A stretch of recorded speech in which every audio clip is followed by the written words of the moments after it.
अच्छा जी, पंजाब में और इस्लामाबाद में 2 नए कवानीन आए हैं ओवरसीज़ पाकिस्तानीज़ की प्रॉपर्टी के हवाले से।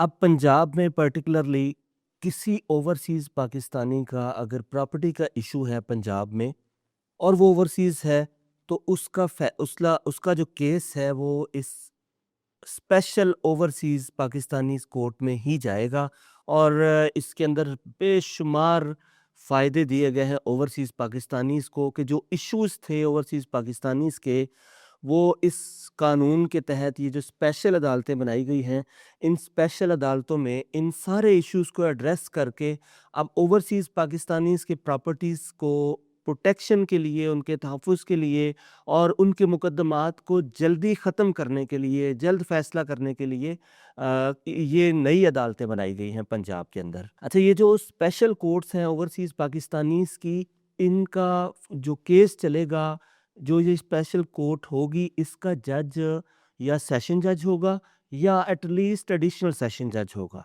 यानी ये अदालत सिविल कोर्ट के तौर पे काम करेगी, लेकिन इसका प्रिज़ाइडिंग अफ़सर एक सेशन जज या एडिशनल सेशन जज होगा। अच्छा, ये जो स्पेशल कोर्ट है, इसके अंदर केस दायरगी के लिए स्पेशल प्रोसीजर दिया गया है कि इसमें ई-फाइलिंग भी है और मैनुअल फाइलिंग भी है।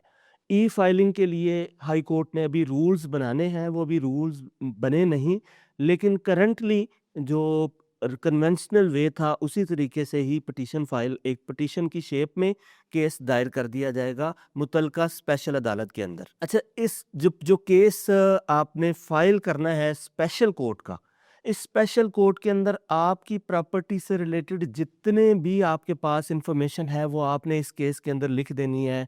प्रॉपर्टी का हदूद अरबा, उसका महल्ले वकूअ और दूसरी पार्टी के बारे में लिखना है कि ये पार्टी जो काबज़ है या जिसके साथ इश्यू है इस ओवरसीज़ पाकिस्तानी का, वो उसका एड्रेस क्या है और कब से उसका कब्ज़ा है, इस ज़मीन पर उसने किया हुआ है, इस प्रॉपर्टी पर उसने किया हुआ है।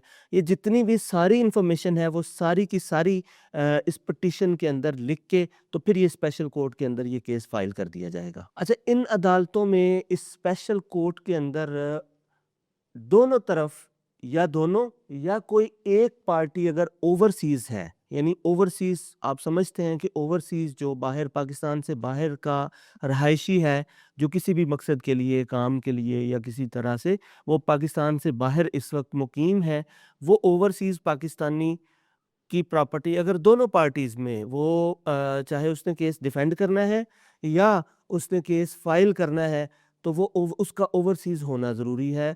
उसी का केस इस स्पेशल कोर्ट के अंदर जाएगा। इस स्पेशल कोर्ट में केस दायर करने के बाद अदालत सबसे पहले नोटिस इश्यू करेगी। अच्छा, अब नोटिस का भी जो कन्वेंशनल वे था हमारे यहाँ कि वो 1 दफ़ा, 2 दफ़ा, 3 दफ़ा फिर डिफरेंट मोड्स थे। पहले नोटिस, फिर नोटिसेस के आगे फिर उसके बाद टीसीएस। इस इन स्पेशल को केसेस के अंदर अब ये प्रोसीजर लॉ के अंदर दिया गया है कि एक ही दफ़ा सारे के सारे जो मोड्स हैं वो अडॉप्ट किए जाएँगे। फॉर एग्ज़ाम्पल सिंपल नोटिस उस एड्रेस के ऊपर भेजा जाएगा, जो यानी दूसरी पार्टी है उसके घर के ऊपर थ्रू कोरियर भी भेजा जाएगा। अगर उसका मोबाइल नंबर या कोई कॉन्टैक्ट नंबर है तो उसके अंदर उस पे थ्रू व्हाट्सएप या कोई भी प्रोसीजर जो है वो उसके थ्रू भी और इवन जो पेस्टिंग है यानी उसकी उस प्रॉपर्टी के ऊपर या उस दूसरी पार्टी के घर के ऊपर जो नोटिस है वहाँ चस्पा कर दिया जाएगा। ये सारे के सारे तरीके एक ही दफ़ा सारे कर दिए जाएँगे। अच्छा, सिर्फ़ एक दफ़ा नोटिस किया जाएगा और उसमें ज़्यादा से ज़्यादा टाइम जो है वो 7 दिन का दिया गया है। 7 दिन का नोटिस होगा, इससे लंबी तारीख नहीं दी जाएगी और फिर इसके बाद दोबारा सिर्फ़ 3 दिन का टाइम दिया जाएगा। अगर कोई पार्टी हाज़िर नहीं होती, तो फिर उसको 3 दिन का टाइम दिया जाएगा कि 3 दिन के अंदर-अंदर वो हाज़िर हो जाए उस केस के अंदर। अब वो दोनों नोटिसेस का टाइम अगर 7 दिन और 3 दिन गुज़र गया है और वो पार्टी हाज़िर नहीं हुई, तो फिर अदालत ऑटोमैटिकली एक्स पार्टी डिग्री पास कर देगी उस पार्टी के अगेंस्ट। अच्छा, अगर नोटिसेस होने के बाद दूसरी पार्टी हाज़िर हो जाती है, तो आम केसेस की तरह ओवरसीज़ पाकिस्तानीज़ के केस में ऐसा नहीं होगा कि वो आके अपना तारीख़ ले और फिर वकालतनामा दें और फिर जवाब दावा दायर करने के लिए तारीख़ पे तारीख़ लें, ऐसा नहीं होगा। वो एक ही दफ़ा आएगी और उसको वो डायरेक्ट उस केस का जवाब भी नहीं दे सकती। सबसे पहले वो लीव टू डिफेंड देगी। यानी उसको पहले इजाज़त लेना होगी कि मैं इस केस को डिफेंड कर सकता हूँ या कर सकती हूँ। उस लीव टू डिफेंड के अंदर वो पूरे का पूरा अपना जो जवाब है, वो जिस तरह से जवाब दावा होता है एक रिटन स्टेटमेंट की शेप में, वो अपना पूरा डिफेंस उस लीव टू डिफेंड के अंदर ही लिख देगा और फिर वो फाइल करेगा। फिर लीव टू डिफेंड का पहले अदालत फैसला करेगी कि ये लीव टू डिफेंड इसको अलाउ करनी है या नहीं करनी। अगर तो लीव टू डिफेंड इसकी अलाउ हो जाती है तो फिर केस अगली स्टेज पे जाएगा। और अगर उस अदालत ये समझती है कि ये इसका जो डिफेंस है वो इतना स्ट्रांग नहीं है, तो वो वहीं उसी स्टेज पे केस अदालत उसके केस में लीव टू डिफेंड को रिजेक्ट कर देगी और केस को वहीं पे फैसला कर दिया जाएगा। अच्छा, लीव टू डिफेंड अगर for example leave to defend court ने मंजूर कर ली है, तो उसके बाद फिर उसी डेट पे जिस ऑर्डर में जिस डेट पे अदालत लीव टू डिफेंड मंजूर करेगी, उसी डेट पे ही इशू फ्रेम कर देगी।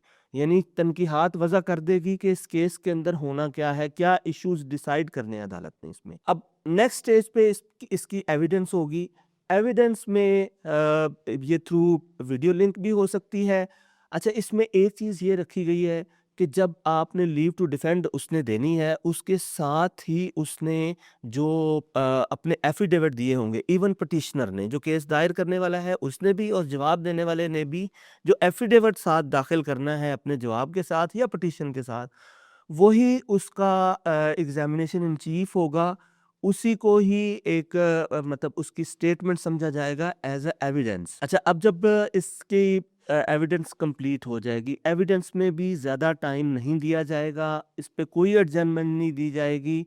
एक ही अपॉर्चुनिटी होगी एविडेंस के लिए और दोनों पार्टीज़ ने उसी दिन अपनी जो एविडेंस है उसको कंप्लीट करना है।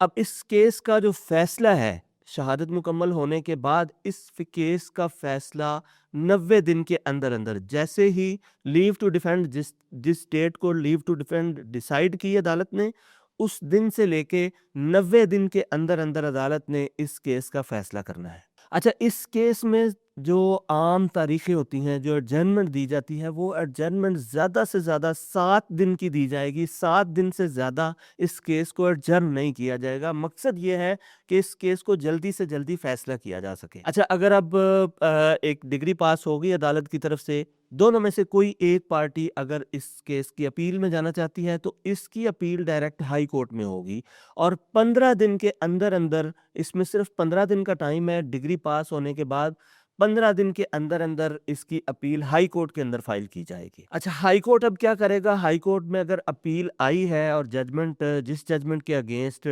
कन्वेंशनली तो ये होता है हम कोर्ट के अंदर गए और हमने साथ एक स्टे की एप्लीकेशन लगाई और उस स्टे एप्लीकेशन में अदालत ने स्टे ग्रांट कर दिया, जो डिग्री पास की थी उसको सस्पेंड कर दिया। लेकिन ओवरसीज़ की इन अदालतों के इन केसों में ऐसा नहीं होगा। अदालत जैसे ही अदालत के पास स्टे एप्लीकेशन किसी केस में जाती है, तो अदालत उससे पहले इंश्योर करेगी कि दूसरी पार्टी को नोटिस सर्व हो गया है। जब दूसरी पार्टी को नोटिस सर्व होगा, उसके बाद फिर अदालत स्टे का फैसला कर सकती है। उससे पहले अदालत जो स्पेशल कोर्ट होगी उसकी डिग्री को सस्पेंड नहीं कर सकती हाई कोर्ट। और हाई कोर्ट भी इस अपील का फैसला ज़्यादा से ज़्यादा 90 दिन के अंदर करने की पाबंद है। हाई कोर्ट भी इसको 90 दिन से ज़्यादा अपील को नहीं चला सकती। अच्छा, अब इसकी डिग्री पर अमल दरामद, अगर अब अपील की भी ऑप्शन एग्ज़ॉस्ट कर ली गई है या अपील में कोई पार्टी नहीं गई, तो इस पे अमल दरामद अब इस तरह से होना है कि इस पे जो एग्ज़ीक्यूशन है, एग्ज़ीक्यूशन के लिए अलग से एक एप्लीकेशन या फॉर्म कोर्ट के अंदर देने की ज़रूरत नहीं होगी। वही अदालत स्पेशल कोर्ट जिसने डिग्री फ़ाइल की थी, डिग्री पास होने के बाद अगर उसके खिलाफ अपील नहीं हुई या अपील का फ़ैसला हो गया है, तो वो ऑटोमैटिकली कन्वर्ट हो जाएगी एग्ज़ीक्यूशन पिटीशन में। अलग से एग्ज़ीक्यूशन के लिए एप्लीकेशन देने की ज़रूरत नहीं होगी। अच्छा, अब एग्ज़ीक्यूशन के लिए अदालत अगर ये समझे कि कोई किसी ज़मीन पर कब्ज़ा है या प्रॉपर्टी वागज़ार करवानी है या कोई भी इश्यू है जिसके मुताल्लिक़ अदालत ने डिग्री पास की है, तो अदालत के पास इस कानून के तहत सारे इख्तियारात दिए गए हैं कि वो चाहे वो पुलिस या किसी भी लॉ एनफोर्समेंट एजेंसी की इमदाद लेके उस पार्टी को जिसकी फ़ेवर में डिग्री हुई है, उसको कब्ज़ा या जो भी डिग्री अदालत ने पास की है, उसको उस पर अमल दरामद थ्रू पुलिस या किसी भी लॉ एनफोर्समेंट एजेंसी के थ्रू वो अपने अदालत अपनी डिग्री पर अमल दरामद करवा सकता। अच्छा, अब ऐसे ओवरसीज़ पाकिस्तानीज़ जिनके केसेस पहले दूसरी अदालतों में चल रहे थे, इस कानून के तहत वो केसेस ऑटोमेटिकली जो ओवरसीज़ पाकिस्तानीज़ के केसेस थे वो इन स्पेशल अदालतों के अंदर आ जाएँगे। इसके लिए 2 तरीके हैं, या तो वो अदालतें जिनके अंदर ओवरसीज़ पाकिस्तानीज़ के